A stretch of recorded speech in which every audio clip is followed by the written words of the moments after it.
kalimat takbir, tasbih, dan tahmid berkumandang di seluruh penjuru dunia,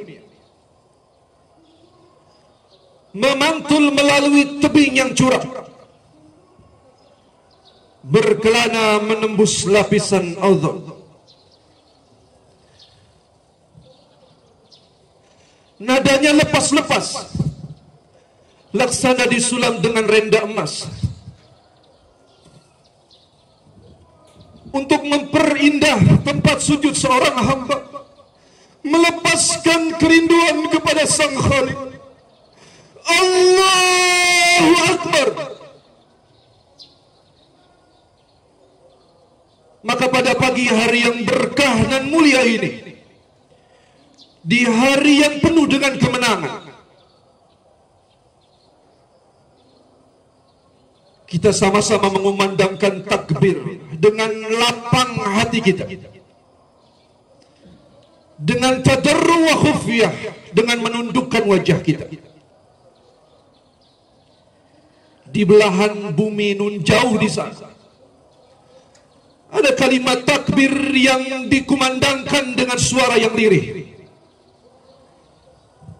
Di bumi Palestina, saudara-saudara kita mengalami keterjajahan luar biasa.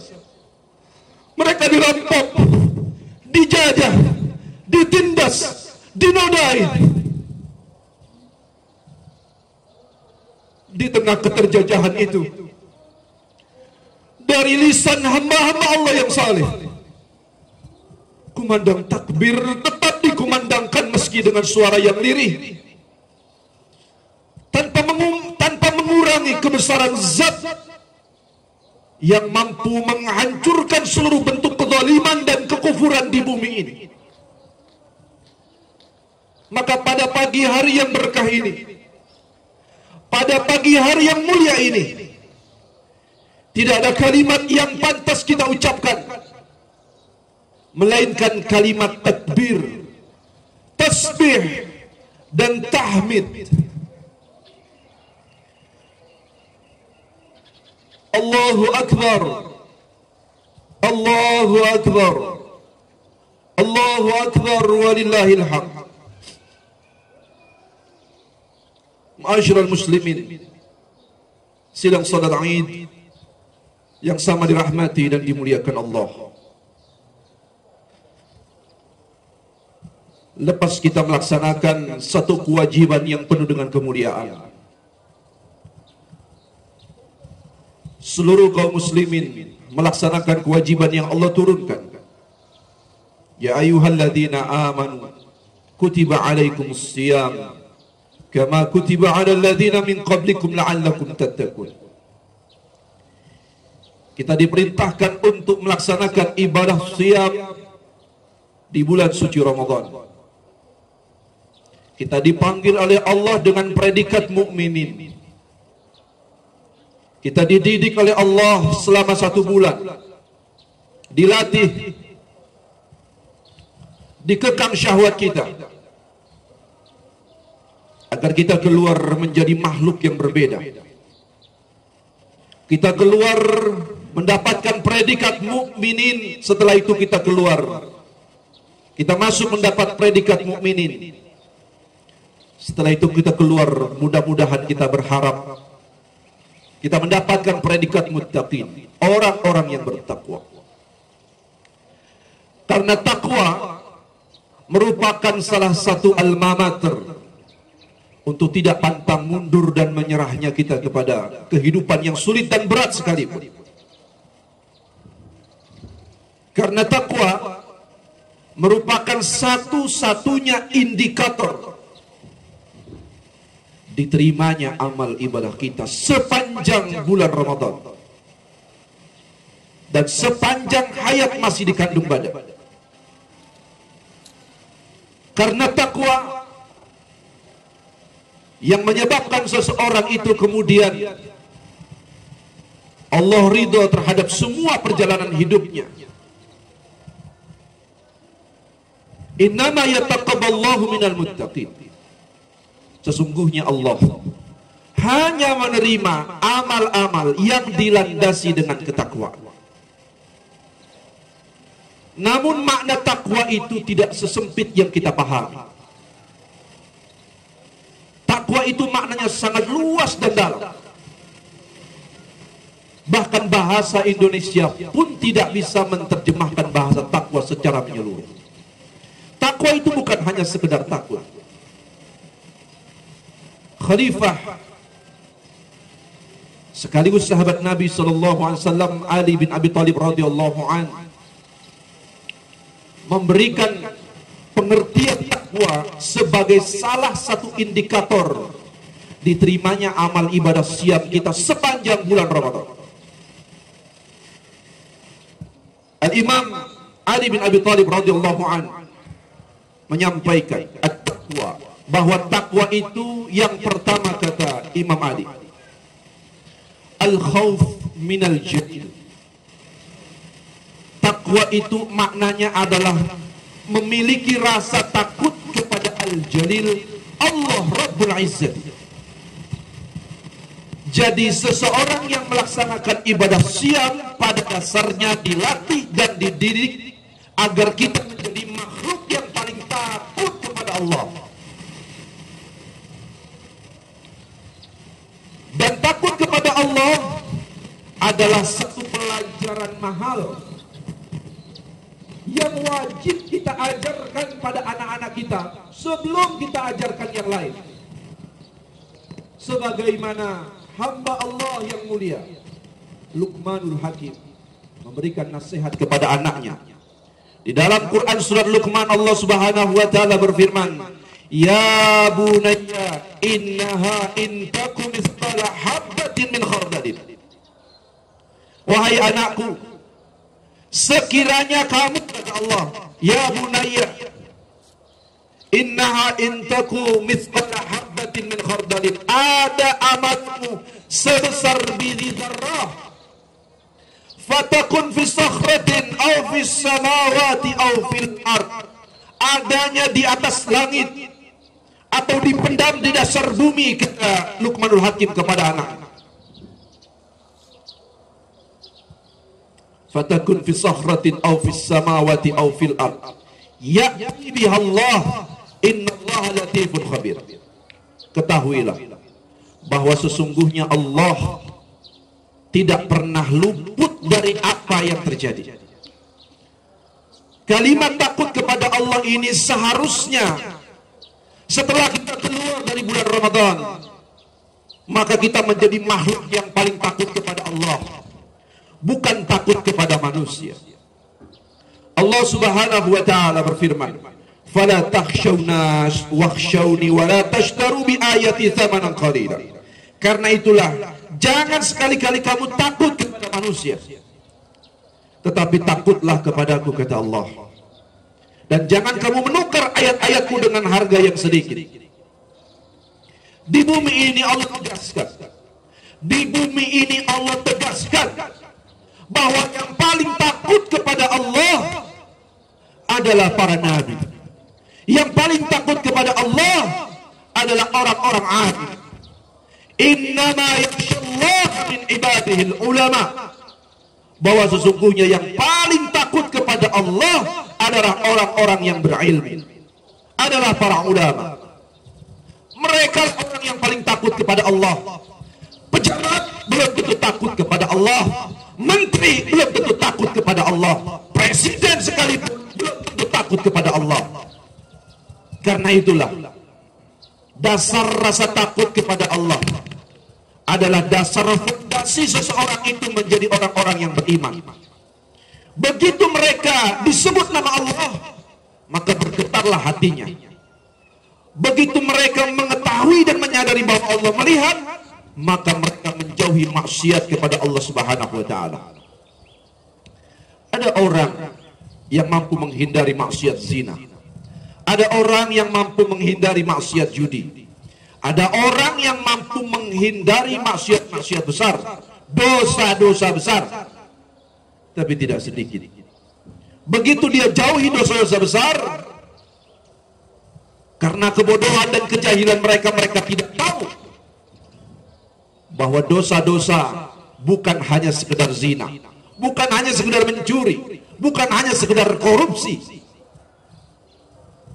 tapi kemudian menjadikan syariat Allah menjadi bahan permainan, itu pun merupakan dosa besar. Mencaci syariat Allah itu pun dosa besar. Ada orang begitu masuk bulan Ramadan dia jalankan syariat Ramadan dikarenakan Allah mewajibkannya. Kutiba alaikumusiyam. Padahal kata kutiba di dalam Quran bukan hanya untuk siam saja, bukan hanya untuk puasa saja. Di dalam Quran ada kutiba alaikumul qisas. Di dalam Quran ada kutiba alaikumul qital. Dan masih banyak lagi. Diwajibkan atas kamu berperang, berjihad di jalan Allah. Diwajibkan atas kamu menegakkan qisas, menegakkan hukum Allah. Tapi berapa banyak orang-orang mukmin yang mereka benar menjalankan ibadah puasanya, yang mereka merasa benar menjalankan ibadah puasanya karena telah menjalankan kewajiban sebulan penuh. Tapi begitu disebut nama jihad, kata jihad, telinga mereka panas, dada mereka panas. Padahal syariat jihad adalah syariat yang agung dan paling tinggi di hadapan Allah Subhanahu wa taala dibandingkan semua syariat yang ada. Jangankan berperang, berjaga-jaga di medan perang saja, di medan ribat saja, kata Nabi SAW, keutamaannya setara dengan seseorang sujud sholat 1000 tahun di Masjidil Haram. Namun praktik jihad hari ini banyak dinodai oleh sebagian besar kaum muslimin dikarenakan kebodohan mereka. Dan ini juga tentu atas ulah dan propaganda orang-orang kafir yang mereka berupaya mengaburkan makna jihad yang menjadi simbol kemuliaan umat Islam di masa lalu. Syariat qisas, nyawa dibalas dengan nyawa, luka dibalas dengan luka, bahkan luka kecil pun ada balasannya, kata Allah. Ini pun wajib, sama wajibnya seseorang menjalankan ibadah puasa. Karena itulah indikator orang-orang yang benar menjalankan ibadah siamnya adalah keluar dari Ramadan, dia begitu senang mendengar syariat Allah, dia begitu senang ketika dia mengetahui syariat Islam, dadanya tidak sesak, dadanya tidak sempit. Hari ini, detik ini, manusia mau tidak mau, suka tidak suka, fis-sarra wad-dharra, mereka dipaksa untuk menerapkan syariat Islam. Mereka menolak Allah yang mampu mengendalikan alam ini. Alam ini ada yang punya, alam ini ada yang mengatur, dialah zat Allah Subhanahu wa ta'ala. Seberapa besar pun manusia mengekang, menghalang-halangi agar seseorang itu tidak bisa menjalankan syariat Islam, Allah punya caranya sendiri.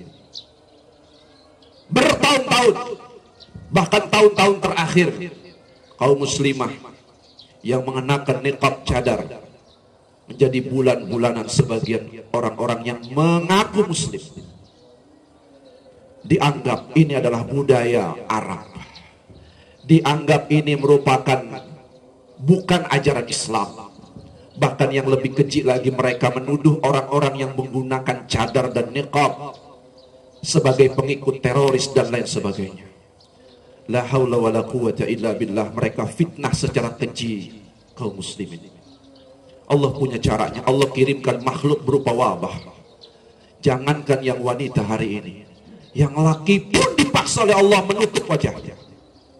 Allah punya cara untuk agar orang itu menerapkan ajaran Islam. Bertahun-tahun negeri India, sebagian besar mereka jauh dari agama Islam, bahkan sebagian memerangi Islam. Mereka orang-orang yang paling tidak toleransi terhadap Islam. Mereka bantai kaum muslimin di Kashmir berapa tahun yang lalu. Mereka paksa orang-orang Islam tidak bisa menjalankan ibadah salat di masjid. Allah punya cara agar mereka bisa menerapkan syariat Islam. Virus wabah COVID melanda negeri India luar biasa. Mayat-mayat bergelimpangan per hari, bahkan bisa mati sampai 4.000 nyawa. La haula wala quwata illa billah. Cara mereka menguburkan mayat tidak sebagaimana kaum muslimin menguburkan mayat. Harus dikremasi, harus dibakar.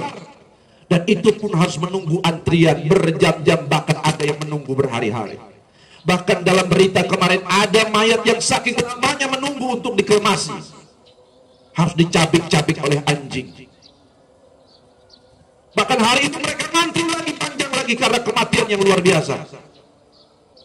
Dipaksa oleh Allah. Bahkan boleh jadi satu saat pemerintah India akan mengeluarkan kebijakan untuk menguburi saja tanpa perlu dibakar dan dikremasi. Kalau langsung dikubur saja, itu syariat apa kalau bukan syariat Islam? Allah punya cara agar mereka mau tunduk terhadap syariat Islam. Allahu Akbar, Allahu Akbar, Allahu Akbar, walillahil hamd. Karena itulah orang-orang yang paling takut kepada Allah tentu orang yang mengetahui kebesaran Allah. Orang-orang alim, para ulama, tapi tidak sedikit sebagian besar muslimin. Begitu para ulama bersuara sedikit, sekedar mereka mengajak umat untuk kembali kepada Allah. Mereka mengajak umat untuk menegakkan ajaran Islam secara baik dan menyeluruh. Nampak kebencian di kalangan orang-orang munafik. Mereka cerca ulamanya sendiri. Mereka hina. Mereka bully habis-habisan di media sosial. Bukankah ini tindakan yang paling memalukan yang dilakukan kaum muslimin? Allah yang menyebut, innama yakhsyallaha min ibadihil ulama. Sesungguhnya yang paling takut kepada Allah dialah orang-orang alim, dialah orang-orang yang berilmu. Walaupun tentu kita mengetahui ada sebagian ulama yang kemudian dirontokkan jiwanya, imannya dengan dunia. Mereka yang disebut oleh Nabi sebagai ulama-ulama syuk, ulama-ulama yang menyesatkan umat, yang lidahnya keluh untuk menyampaikan kebenaran. Yang kedua, kata Khalifah Ali bin Abi Thalib, indikator orang-orang yang bertakwa itu adalah wal amalu bit tanzil. Mereka orang-orang yang senantiasa kuat untuk menjalankan apa yang diturunkan oleh Allah berupa Al-Qur'anul Karim, syariat Al-Qur'an. Sepanjang Ramadan kita diajarkan untuk mendekat dengan Al-Qur'an. Sepanjang Ramadan kita diajarkan untuk berinteraksi dengan Qur'an. Selama 11 bulan mungkin kita jauh dari Quran. Begitu masuk Ramadan, kita sentuh Al-Quran, kita baca Al-Quran. Baik kita lancar membacanya atau terbata-bata kita membacanya, iman kita mendorong untuk membaca. Dengan hati yang kuat kokoh kita baca Al-Quran bait demi bait. Namun sesungguhnya yang paling mulia, paling kokoh seseorang menjalankan Al-Quran adalah yang disampaikan oleh Ibnu Mas'ud radhiyallahu anhu. Ibnu Mas'ud menyampaikan, menafsirkan satu ayat di dalam surah Al-Baqarah, alladzina atainahumul kitab, dan orang-orang yang membaca, orang yang diturunkan Alkitab kepada mereka, yatsluna kitab Allah, mereka yang membaca kitab Allah, haqqat tilawah, dengan sebenar-benarnya bacaan. Dengan sebenar-benarnya bacaan. Kata Ibnu Mas'ud, sahabat yang paling terkenal di masa lalu sebagai orang yang paling faqih di bidang fikih, Ibnu Mas'ud radhiyallahu anhu menyampaikan bahwa yang disebut dengan haqqat tilawah, sebenar-benar bacaan itu bukan sekedar bagus bacaannya. Sebenar-benar bacaan itu adalah ketika Allah mengharamkan sesuatu, kita ikut mengharamkan. Ketika Allah menghalalkan sesuatu, kita ikut menghalalkan. Itulah yang disebut dengan haqqat tilawah. Dari yang terkecil sampai yang terbesar, dari berhala yang kecil sampai berhala yang besar, kalau Allah melarang kita untuk beribadah kepada mereka, tunduk mereka, sujud kepada mereka, taat kepada mereka, maka benar-benar bacaan itu adalah kita wajib mentaati apa-apa yang diperintahkan Allah dan menjauhi segala larangan. Yang ketiga, wal isti'dadu liyaumir rahil. Orang yang berhasil di dalam menjalankan ibadah siamnya adalah orang yang memperbanyak bekal untuk mempersiapkan kehidupan setelah kematian. Nabi SAW menyampaikan dalam satu hadis, al-kayyisu man dana nafsahu wa amala lima ba'dal maut. Orang yang cerdas, kata Nabi, adalah orang yang mampu menyiapkan bekal sebanyak-banyaknya untuk kehidupan setelah kematian, yaitu negeri akhirat. Orang yang cerdas pun, kata Nabi, adalah orang yang menjadikan dunia ini hanya sebatas jembatan untuk menuju kehidupan yang sebenarnya, kehidupan yang sesungguhnya. Nabi menyampaikan, kun fid dunya ka'annaka gharibun au 'abirun sabil. Hiduplah kalian di dunia itu, kata Nabi, seperti seorang pejalan kaki, seperti seorang traveler yang dia jalan di satu tempat pindah ke tempat yang lain. Yang jalan di satu tempat dia pindah ke tempat yang lain. Au abirun sabil, seperti pejalan kaki, atau seperti seorang gharibun, seperti orang asing yang dia tidak betah berlama-lama di tempat itu. Itulah kehidupan orang-orang mukmin. Mereka menyiapkan bekal sebanyak-banyaknya dan tidak pernah menunda jika ada peluang untuk menuju kebaikan. Karena itu para jamaah sekalian, orang yang memiliki indikator takwa di dalam hatinya, setidaknya mereka adalah orang-orang yang begitu kuat menjalankan ibadah kepada Allah. Mereka berlomba-lomba mencari kebaikan, maka mereka mengeluarkan hartanya di jalan Allah. Mereka cepat dalam kebaikan, mereka tidak pernah menunda-nunda. Dan mereka selalu berpikir untuk mencari bekal untuk kehidupan negeri akhir atau negeri akhirat. Orang yang berbicara tentang akhirat, orang yang berbicara tentang negeri akhir, mereka bukan orang-orang bodoh. Mereka bukan orang-orang yang tidak punya masa depan. Justru mereka orang yang paling panjang masa depannya. Ketika para trainer motivator mengatakan bahwa orang yang visioner itu adalah orang yang bisa berpikir 250 tahun ke depan. Tapi sungguh orang-orang beriman diajarkan bukan hanya berpikir 250 tahun ke depan. Orang beriman diajarkan untuk berpikir tentang kehidupan setelah kematian. Jauh, lebih jauh dari para trainer yang menyampaikan itu. Orang beriman diajarkan untuk berpikir kehidupan setelah kematian, bukan sekedar 250 tahun. Karena itulah orang yang puasanya sukses itu, indikatornya adalah begitu keluar dari Ramadan, masuk bulan Syawal, Nabi menginginkan agar amal seseorang itu tersambung lagi dengan cepat. Maka Nabi mengatakan, siapa orang yang menyambung siamnya dengan puasa Syawalnya selama 6 hari, 6 hari baik berturut-turut, mutasil atau munfasil, terpisah-pisah dalam 1 bulan, maka sungguh, kata Nabi, dia seumpama puasa 1 tahun penuh. Ini menandakan bahwa seseorang tidak boleh putus amal ibadahnya hanya karena ditinggalkan bulan Ramadan. Karena hakikatnya kita sedang beribadah kepada Allah di bulan Ramadan. Setelah keluar Ramadan, kita tetap menjadi hamba Allah, bukan hamba Ramadan. Yang terakhir, Nabi Imam Ali radhiyallahu anhu menyampaikan indikator orang-orang yang beriman itu adalah orang-orang waridha bil qalil. Mereka ridha dengan pemberian Allah sekalipun pemberian itu sedikit. Orang yang takwa itu, kata para ulama, maknanya adalah dia yang tidak pernah rakus terhadap yang halal, dan dia paling jijik terhadap yang haram. Ini indikator orang takwa. Jadi begitu keluar dari Ramadan, kalau puasanya benar, nggak perlu ada KPK, nggak perlu ada ICW, nggak perlu ada Komisi Pemberantasan Korupsi. Karena kalau pejabat-pejabat itu takwanya benar, puasanya benar, mereka tidak akan pernah berani mengambil sesuatu yang haram, karena sebesar zarah yang haram itu orang takut jijik. Di Ramadan kita diajarkan bukan yang haram-haram, yang halal-halal kita diharamkan oleh Allah. Berhubungan intim dengan istri kita di siang hari halal di luar Ramadan. Di Ramadan Allah haramkan.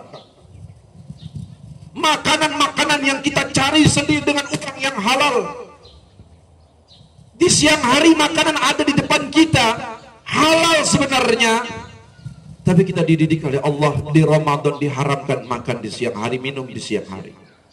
Jadi orang yang takwa keluar Ramadan dia sudah terlatih. Jangankan yang haram-haram, bukan memakan babi, memakan babi bagi muslim sejak lahir, bahkan diajarkan orang tua sampai mati dia tidak akan makan. Bukan sekedar mencuri diajarkan dari kecil sampai besar oleh kedua orang tua. Sebagai orang tua kita muslim diajarkan untuk tidak mengambil itu. Bukan sekedar berzina dari kita masuk usia balik sudah diajarkan haram. Tapi bahkan andaikan Allah perintahkan yang halal yang baik saja Allah haramkan, dan kita mampu meninggalkan itu, maka diharapkan keluar dari Ramadan kita menjadi hamba yang takwa, yang jijik pada yang haram, dan tidak serakah dan rakus pada yang halal. Mari sama-sama kita berdoa, menundukkan wajah kita, hati kita. Mudah-mudahan Allah kelompokkan kita, Allah golongkan kita menjadi hamba-hamba muttaqin, dan mudah-mudahan Allah terima semua amal ibadah siap kita sepanjang Ramadan. Mari sama-sama kita berdoa kepada Allah. Astaghfirullahaladzim, astaghfirullahaladzim, astaghfirullahaladzim. Allahumma salli wa sallim wa barik wa an'im ala hadha an-nabiyil karim, habibina wa syafi'ina wa maulana Muhammadin sallallahu alaihi wasallam. Astaghfirullahaladzim, astaghfirullahaladzim, astaghfirullahaladzim. Allahumma ighfir lil muslimina wal muslimat wal mu'minina wal mu'minat al ahya'i minhum wal amwat, innaka sami'un qaribun mujibud da'wati ya qadir hajat. Allahumma iftah lana qulubana wa alhimna rushdana wahdinaka ila siratikal mustaqim. Allahumma inna nas'aluka ilman nafi'an wa imanan sabitan wa yaqinan rasikhan wa qalban khashi'an wa lisanan zakiran wa rizqan halalan tayyiban wa amalan salihan mutaqabbala. Rabbana afriq alaina as-sabra wasabbit aqdamana wansurna 'alal qaumil kafirin. Allahumma inna nas'aluka al-huda wat-tuqa wal-'afaf wal-ghina. Ya Allah, aku meminta kepadamu petunjuk, aku meminta kepadamu hidayah dan ketakwaan, dan aku memohon kepadamu untuk diberikan sifat pemaaf dan ghina, dan kau anugerahkan kepada kami kekayaan. Allahumma alaika bil yahudi wal mu'tadin. Ya Allah, turunkan hukumanmu atas orang-orang Yahudi yang telah melakukan kezaliman. Alladzina qatalu ikhwanana al-muslimina fi Palestina, yang telah membunuh saudara-saudara kami kaum muslimin di Palestina.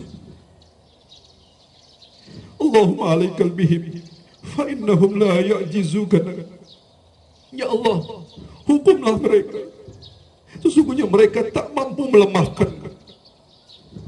Allahumma syaddid syamlahum wa farriq jam'ahum waj'al ad-da'irata 'alaihim. Ya Allah, cerai-beraikan mereka, porak-porandakan kesatuan mereka, dan turunkanlah balasanmu kepada mereka. Allahumma ahsihim adada waqtuluhum badan wala tughaddir minhum ahadan. Ya Allah, kumpulkan dan binasakanlah mereka, jangan kamu sisakan sedikit pun dari mereka, karena sesungguhnya mereka adalah kaum yang selalu berbuat kerusakan. Allahumma kun lahum wa la takun alaihim fa inna lahu hawlahum wa la quwwatan illa bik. Ya Allah, tetaplah bersama mereka dan jauhilah musuh-musuh mereka, karena tiada daya dan kekuatan bagi mereka kecuali dirimu. Ya Allah, Allahumma aslih dhata bainahim wa alif baina qulubihim waj'al fi qulubihimul iman wal hikmah. Ya Allah, damaikanlah pertikaian antar kaum muslimin. Bulatkan hati mereka. Masukkan kekuatan iman dan hikmah di dalam kalbu mereka. Ilahi Rabbi, ilahi la anta qayyimus samawati wal ard. Ya Allah ya Rabb, kami mengetahui di sekeliling kami adalah perilaku-perilaku jahiliyah yang selalu mengitari kami. La ilaha illa anta subhanaka inni kuntu minadh dhalimin. Kami berlindung kepadamu ya Allah, sebagaimana hamba dan nabimu Yunus alaihissalam berlindung di dalam perut ikan di kegelapannya malam hari sambil memohon dan berdoa kepadamu. La ilaha illa anta subhanaka inni kuntu minadh dhalimin. La ilaha illa anta subhanaka inni kuntu minadh dhalimin. La ilaha illa anta subhanaka inni kuntu minadh dhalimin. Inilah hambamu yang dhaif, yang lemah, yang banyak melakukan kerusakan, yang banyak melakukan kezaliman, yang banyak melakukan kedurhakaan, baik durhaka kepada Engkau ya Allah, baik durhaka kepada nabimu ya Allah, baik kami durhaka kepada pemimpin-pemimpin kami ya Allah. Inilah hambamu yang lemah, dan inilah hambamu yang sering melakukan kemaksiatan, kedurhakaan, baik itu kedurhakaan kepada kedua ibu bapa kami ya Allah. Mereka telah membesarkan kami dari kecil ya Allah, menumpahkan air kasih sayang kepada kami. Inilah hambamu ya Allah, yang selalu tidak ada di samping mereka ya Allah, sampai ajal menjemput mereka. Di saat mereka sakit ya Allah, kami tidak pernah ada di sampingnya. Kami sulit sekali dipanggil mendekat kepadanya ya Allah. Padahal mereka sakit sedikit saja di malam hari, di waktu kita kecil, mereka langsung mendekat, memeluk kita, menjaga kita, bahkan mereka rela bersakit-sakit demi kesembuhan kita. Inilah hambamu yang durhaka kepada kedua ibu bapa kami. Ampunilah dosa-dosa kedua ibu bapa kami ya Allah. Terima semua amal ibadah mereka ya Allah. Terima semua amal soleh mereka ya Allah. Rabbana la tu'akhidna in nasina aw akhtana. Rabbana wa la tuhammilna ma la taqata lana bi. Wa'fu anna waghfir lana warhamna anta maulana fansurna 'alal qaumil kafirin. Rabbana hab lana min azwajina wa dhurriyyatina qurrata a'yun waj'alna lil muttaqina imama. Rabbana atina fid dunya hasanah wa fil akhirati hasanah wa qina adzaban nar. Subhanallah rabbil izzati amma yasifun. Wassalamun 'alal mursalin walhamdulillahi rabbil alamin. Wassalamualaikum warahmatullahi wabarakatuh.